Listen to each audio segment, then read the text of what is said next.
Hai semuanya. Hai semuanya. Hai guys. Hai guys.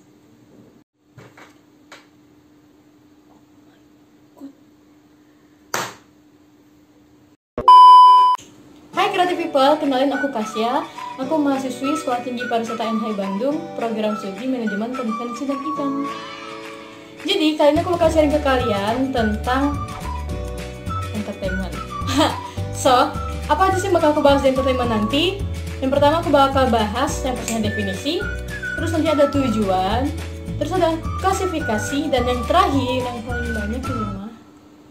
Tapi ini bakal jadi topik yang paling seru nih. Kita bakal bahas jenis-jenis entertainment. So buat kalian yang tertarik buat terjun ke dunia entertainment, kalian tonton video ini, kalian pasti bakal banyak dapet ilmu dari sini. Oke? Tonton terus ya. Oke, kita mulai dari definisi. Jadi ada salah satu ahli bernama Goldmar. Beliau ini mengatakan bahwa entertainment adalah sebagai sebuah aspek suara yang terkait erat dengan ritme. Nah, ritme ini mempengaruhi orang lain.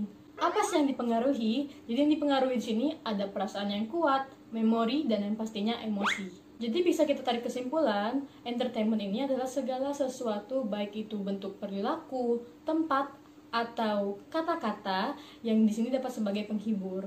Nah guys, jadi setiap hiburan itu memiliki tujuannya masing-masing. Tapi pada intinya, semua pertunjukan harus memuaskan hati para penonton dan juga klien. Nah, alangkah baiknya pula, hiburan yang kita pertunjukkan itu bisa meningkatkan kesan untuk para penonton. Jadi salah satu contohnya itu ada tujuan edukasi. Tujuan edukasi ini apa sih maksudnya? Tujuan edukasi ini dimana kita memberikan pengetahuan kepada audiens yang didasarkan pada pembelajaran secara langsung, atau itu merupakan bagian kecil dalam suatu pertunjukan yang sedang kita tampilkan. Nah, selanjutnya ada tujuan menggerakkan orang-orang. Tujuan menggerakkan orang-orang ini dibagi menjadi dua, yaitu menggerakkan secara fisik dan menggerakkan secara emosional. Menggerakkan secara fisik itu berarti kita sebagai entertainer di suatu hiburan, kita melakukan gerakan fisik di mana audiens bisa termotivasi untuk melakukan hal yang sama atau bahkan mungkin melakukan sesuatu yang baru. Nah, selanjutnya menggerakkan secara emosional. Apa sih maksudnya? Di sini hiburan yang kita tampilkan memiliki emosi tersendiri, sehingga pesan yang ada di hiburan tersebut secara tidak langsung tersampaikan kepada para audiens. Selanjutnya ada motivasi dan inspirasi. Motivasi di sini maksudnya adalah sebagai acuan diri untuk membangun semangat dalam mengambil tindakan yang baru. Sedangkan inspirasi adalah suatu sumber ide untuk dikembangkan agar menjadi suatu karya. Selanjutnya dekorasi. Entertainment dalam tujuan dekorasi tidak hanya sekedar suatu penampilan, tapi bisa merupakan pewarna atau penghias dalam suatu acara. Nah, selanjutnya ada tujuan announcing, introducing, dan advertising. Teman-teman pasti sering lihat di TV, banyak banget artis-artis yang mengiklankan, yang mengumumkan, dan juga yang memperkenalkan suatu produk. Nah, itulah tujuan dari entertainment. Nah, tujuan ini sering kali digunakan artis-artis untuk menghibur kita, sekaligus mereka mempromosikan suatu produk. Tujuan selanjutnya yaitu menciptakan suasana. Hiburan merupakan salah satu cara yang baik untuk mengatur suasana hati, apalagi untuk memperbaiki hati kita yang sedang sedih. Oke, terus di sini ada insentif. Memberikan penghargaan kepada seseorang itu tidak hanya berupa perjalanan teman-teman. Kita bisa juga memberikan mereka sebuah hiburan. Dan yang terakhir ada mode komunikasi dasar. Mode komunikasi dasar di sini sebagai media penyampaian yang dibagi menjadi dua, yaitu vokalisasi dan gerakan fisik. Oke guys, jadi tadi tujuan-tujuan dari entertainment. Sekarang kita masuk ke klasifikasi. Nah, klasifikasi entertainment dibagi menjadi dua, ada vokalisasi dan fisik movement.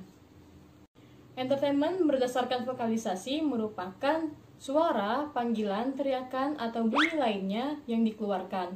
Sedangkan entertainment berdasarkan gerakan fisik merupakan gerakan tubuh yang dihasilkan oleh otot rangka yang memerlukan energi. Oke, selanjutnya kita masuk ke jenis-jenis entertainment berdasarkan vokalisasi. Ada apa aja?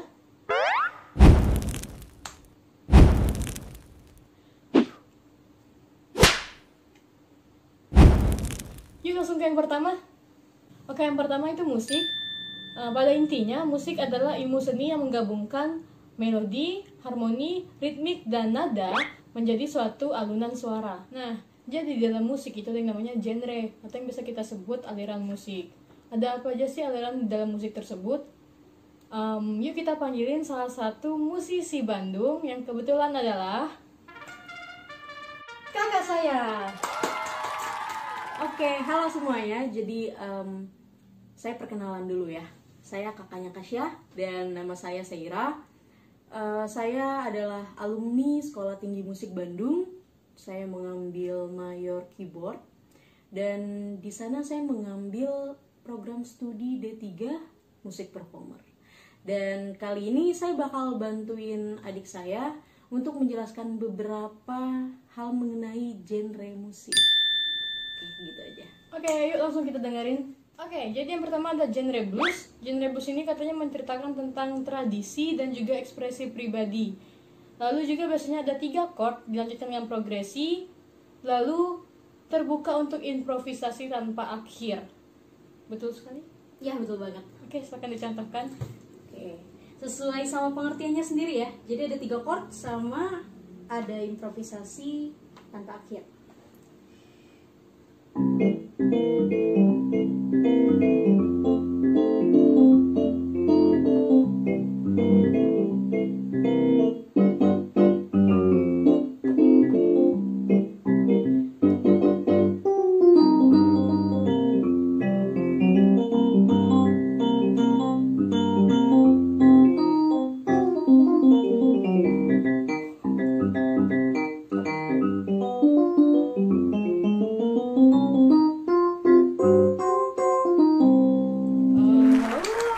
Jadi yang mana sih letak 3 chordnya itu, Kak? Oke, jadi letak 3 chord tadi, kenapa di awal belum mulai improvisasi isiannya, itu letak 3 chordnya. Jadi tadi kerasa banget. 1, 2. Nih, chord ketiga, chord kedua, chord pertama. Jadi memang blues itu 3 chord biasanya. Oke, kita paham ya, guys. Dan musiknya pun nanti kalian bandingkan sendiri dengan beberapa genre yang lain. Oke, kita next ke genre kedua. Ada yang namanya genre klasik. Jadi genre klasik ini konon katanya terkenal di daerah Eropa Barat. Nih, jadi kalian yang pernah dengar komponis yang namanya Yiruma, Mozart, dan juga Beethoven, itu mereka merupakan komponis dari genre musik klasik. Gimana sih contoh musiknya, Kak? Yuk, silakan tunjukin mereka.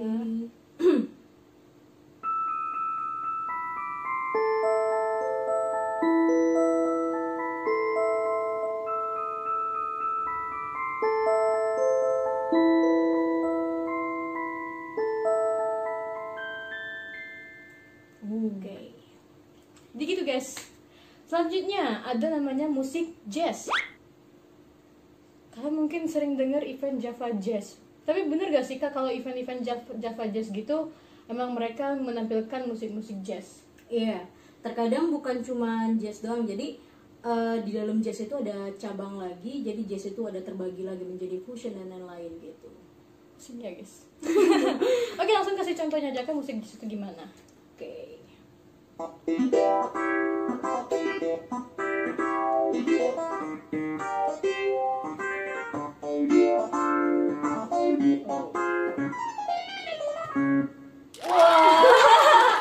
dia ini salah satu keyboardist solo dengan genre jazz. Jadi bisa loh ini kita tanya sekarang, guys. Oke. Jadi apa sih yang ngebedain genre jazz dengan genre-genre yang lain? Oke. Yang ngebedain genre jazz dari genre-genre yang lain, yang jelas itu cuman sebagian orang yang mengerti jazz itu seperti apa. Jadi bahasa musiknya itu sulit dipahami. Jadi yang kita mainkan tuh kita anggap bahasa ya. Itu yang sulit dipahami dan hanya dimengerti oleh beberapa orang saja, yang tentunya juga sesama musisi gitu sih. Lebih sulit untuk mencerna musik tersebut karena untuk orang-orang yang bisa kita sebut awam, orang-orang awam itu dia mendengar musik jazz sebagai musik yang fals. Oke, kita pakai bahasa yang simpel, fals. Jadi mereka mengartikan jazz apa sih, nggak nyambung gitu loh, apa sih ini orang main apa sih gitu loh.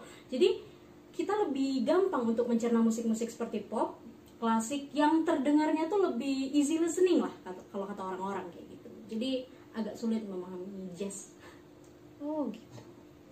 Pusing kan kalian? Sama. Oke, selanjutnya ada genre musik elektro. Genre musik ini menghasilkan puluhan fusi gaya seperti ambient house, techno eksperimental, dan elektro techno. Oke, kita langsung tanya sama musisinya aja ya, saya nggak ngerti gitu. Oke, saya akan dicontohin. Bagaimana? Oke, teman-teman dengar sendiri ya, ini contoh musik elektro tuh kayak gini.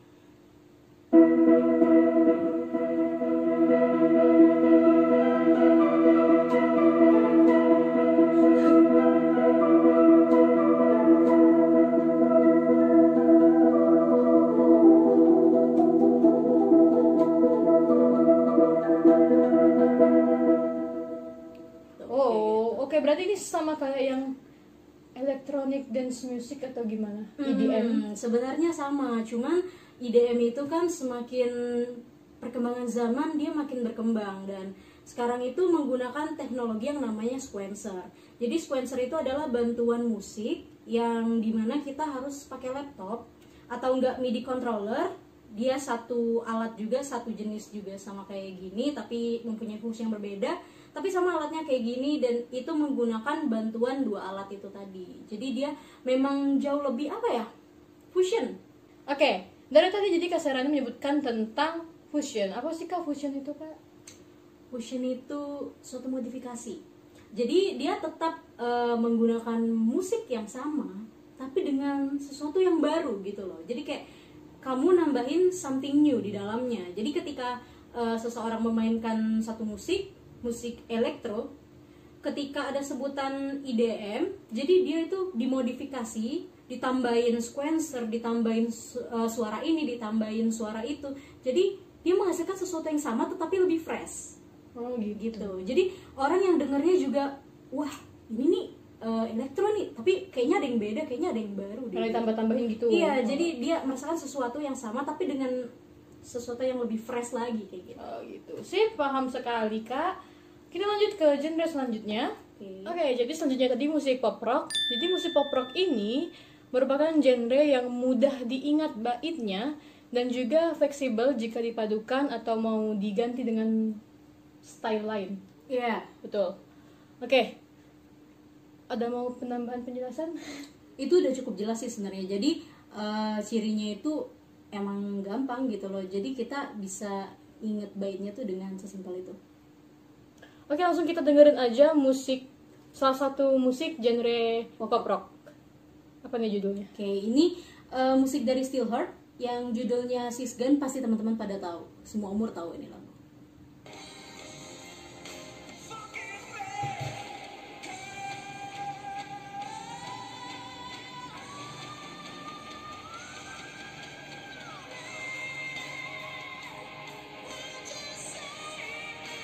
Oke, dia tetap easy listening, tapi dia ngerock gitu loh. Rasanya ngerock, tapi si musiknya tuh tetap ngalir aja kayak gitu. Jadi tetap nyantai sebenarnya. Jadi salah satu kenapa alasannya bisa pop rock juga karena adanya instrumen gitar elektrik yang sound atau suaranya itu memang apa ya bahasanya, jadi nyaring. Nah, jadi itu yang menjadi ciri khas kenapa dia rock. Sama metal juga kayak gitu sebenarnya. Oke, jadi gitu guys, kira-kira bunyi dari genre pop rock. Selanjutnya kita ke genre hip hop music. Oke, jadi hip hop musik ini adalah salah satu genre musik yang terciptanya itu di Amerika Serikat. Lalu ini juga melibatkan dengan teknik rap. Jadi di musiknya itu ada rapnya biasanya ya. Oke, terus juga disertai oleh musik latar yang ritmis. Itu gimana tuh Kak? Contoh musik latar yang ritmis. Oke, ritmis itu kan kayak yang kita tahu ya, artinya sendiri adalah ketukan. Oke, jadi dilatari dengan ritmis. Jadi si musik itu dia benar-benar kerasa banget ketukannya gitu. Jadi kayak dup dup dup dup dup dup dup dup dup. Nah, itu kan ketukan gitu. Jadi benar-benar dilatari oleh ritmis. Itu maksudnya. Oke, langsung aja kita dengar salah satu contoh musiknya. Itu ada di lagunya si Chris Brown sama Lil Dicky. Judulnya Freaky Friday. Kira-kira gini.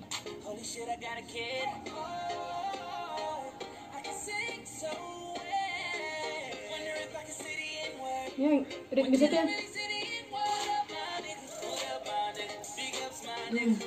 Kerasa banget kan?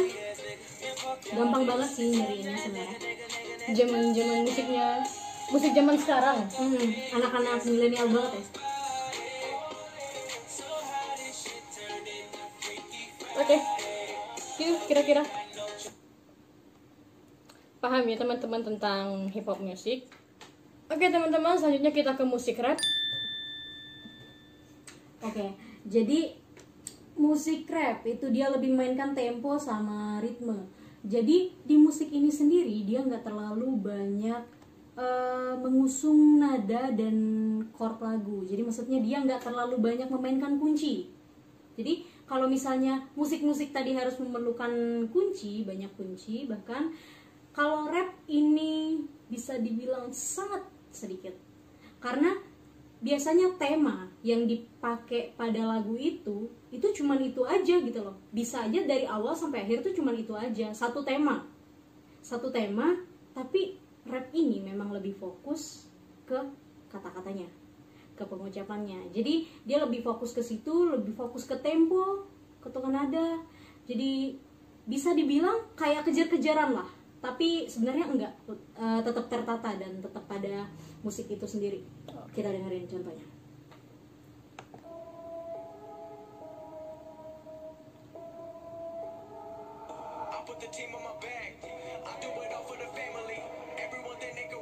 Tuh, dia ciri khas banget.